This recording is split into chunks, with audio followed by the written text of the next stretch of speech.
ইন্নাল হামদুলিল্লাহি নাহমাদুহু ওয়া নুসাল্লি আলা রাসূলিহিল কারীম আম্মা বাদ। সম্মানিত প্রিয় দিনী মুসলমান ভাই ও বোনেরা, যে যেখান থেকে দেখছেন শুনছেন, আশা করছি আপনারা সকলে ভালো আছেন, সুস্থ আছেন। প্রিয় মুসলমান ভাই ও বোনেরা, ছোট্ট একটি দোয়া মাত্র একবার যদি কষ্ট করে পড়তে পারেন, তাহলে আল্লাহ সুবহানাহু ওয়া তাআলা আপনাকে 10 লক্ষ নেকি দান করবেন, 10 লক্ষ গুনাহ মাফ করে দিবেন এবং 10 লক্ষ মর্যাদাকে বুলন্দ করে দিবেন। সুবহানাল্লাহ। সম্মানিত প্রিয় দর্শক, একটি বার মাত্র তেলাওয়াত করতে হবে, পড়তে হবে। তো আপনি যদি ওই দোয়াটি 5 বার পড়েন বা 3 বার পড়েন, তাহলে আপনাকে কত নেকি আর কত গুনাহ আল্লাহ তাআলা মাফ করে দিবেন। সুবহানাল্লাহ।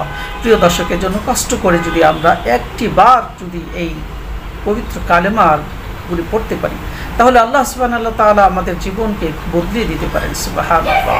প্রিয় দর্শক, আখিরাতের জীবনে একটা মানুষ যখন জান্নাতের মধ্যে প্রবেশ করবে, তো তার দুই পাশে 80,000 খাদেম তার নাস্তা নিয়ে বসে থাকবে, আর প্রত্যেক খাদেমের 2 হাতে 2টি করে প্লেট থাকবে, অর্থাৎ 1,60,000 প্লেট সে নাস্তাই করবে। সুবহানাল্লাহ। তাহলে বুঝুন, আখিরাতে অনেক প্রয়োজন রয়েছে। প্রিয় দর্শক, এই জন্য অবশ্যই এই দোয়াটি কষ্ট করে মুখস্থ করে নেবেন। আমি আমার ভিডিওর শেষে দোয়াটি দিয়ে দেব, আপনারা দেখে দেখে ইচ্ছা মতো, যে যতক্ষণ পারেন আপনারা ইচ্ছা মতো ওই দোয়াটি মুখস্থ করে নেবেন।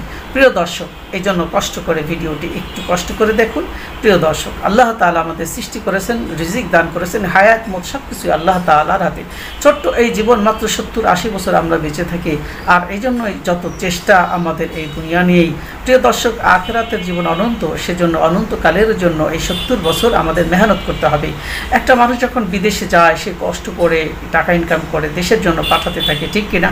সে যদি কিছু না পাঠায়, তাহলে সে যখন দেশে আসে তখন কিন্তু তার অবস্থা ভয়াবহ হয়ে যায়। কেউ তাকে দেখতে পারে না, কেউ তাকে ভালোবাসে না, তাকে রিসিভ করার জন্য এয়ারপোর্টে কেউ যায়ও না। প্রিয় দর্শক, কষ্ট করে একটু ভাবুন, আমরা বিদেশে, অর্থাৎ এই পৃথিবীতে আসি, বিদেশ নামক এই পৃথিবীতে আমরা আসি, যখন আমাদের 70 বছরের ভিসাটা শেষ হয়ে যাবে, তখন আমরা কিন্তু আখিরাতে চলে যাব, আর আখিরাতে যেয়ে দেখব শূন্য হয়ে রয়েছে।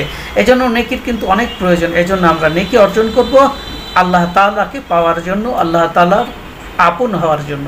এই জন্য কষ্ট করে আমরা এই দোয়াটি মুখস্থ করে নেব। প্রিয় দর্শক, এই দোয়াটি আদায় করার জন্য নির্দিষ্ট একটি জায়গায় যেতে হবে। সেই জায়গাটি হচ্ছে বাজার। বাজারে যখন আমরা যাই, মার্কেটে যাই, এখন নারীও যায়, পুরুষও যায়, ও সকলেই যায় কম বেশি। যখনই আপনি যাবেন, তখনই এই কাগজের টুকরো দরকার হয়, লিখে নিয়ে যাবেন। লিখে নিয়ে আপনি যখন মার্কেটে যাবেন, মার্কেটে গিয়ে আপনি এই কাগজটি বের করে একবার পড়ে নিতে পারেন, অথবা আপনার ভিডিও মোবাইলে স্ক্রিনশট দিয়ে নিতে পারেন। আপনি এই দোয়াটি যাইয়া বাজারে গিয়ে ইনশাআল্লাহ একবার পড়বেন। দোয়াটি একবার পড়বেন ইনশাআল্লাহ। আশহাদু আল্লা ইলাহা ইল্লাল্লাহু ওয়াহদাহু লা শারীকা লাহু লাহুল মুলকু ওয়া লাহুল হামদু ইহয়ি ওয়া ইউমীত ওয়া হুয়া আলা কুল্লি শাইইন কাদির। এই দোয়াটাও আছে, আরেকটি দোয়া রয়েছে, সেই দোয়াটিও আমি আমার ভিডিওর মধ্যে দিয়ে দেবো। এটা অনেকে সহজ মনে করে পড়েন। এই দোয়াটি ওযু শেষে পড়লেও আল্লাহ তাআলা গুনাহ মাফ করে দেন। এই জন্য আমরা কষ্ট করে যে দোয়াটি আমি স্ক্রিনের মধ্যে দিয়ে দেব, এই দোয়াটি আপনারা অবশ্যই বাজারে গিয়ে একবার পড়ে নেবেন। এই দোয়াটি তিরমিজি শরীফের হাদিসের মধ্যে আল্লাহ রাসূল সাল্লাল্লাহু আলাইহি ওয়াসাল্লাম এই দোয়াটি দিয়েছেন। হযরত ওমর খাত্তাব রাদিয়াল্লাহু তাআলা আনহু রিওয়ায়াত করেছেন, এই হাদিসটি মধ্যে নবীজি সাল্লাল্লাহু আলাইহি ওয়াসাল্লাম এই দোয়াটি পড়তে বলেছেন। এজন্য প্রিয় দর্শক, আমরা কষ্ট করে হলেও এই আমলটি করব। আল্লাহ তাআলা আমাদের সকলকে আমলটি করার তৌফিক দান করেন।